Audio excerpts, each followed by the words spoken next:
Welcome to Burlap Teachers. Enjoy the video. Hello everyone.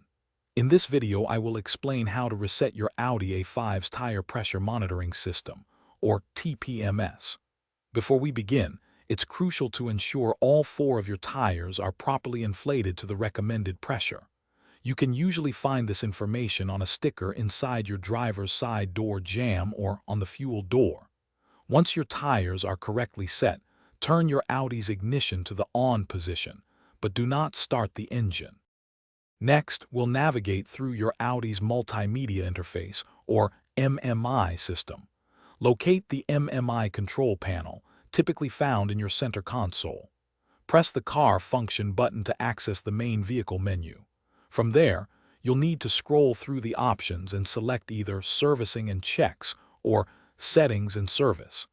This menu contains various vehicle maintenance functions. Once you are in the Servicing and Checks menu, look for and select Tire Pressure Monitoring. This will bring up the TPMS-specific options. You will then see an option to store tire pressures or simply Store Now. Select this option. The system will likely ask for confirmation. Choose Yes, Store Now to confirm your action. This tells your Audi to learn the current tire pressures as the new baseline. After successfully storing the new tire pressures, the TPMS warning light on your dashboard should turn off. This indicates the system has been reset and is now monitoring your tires based on the current pressures. If the light remains illuminated, double-check all tire pressures and repeat the entire process.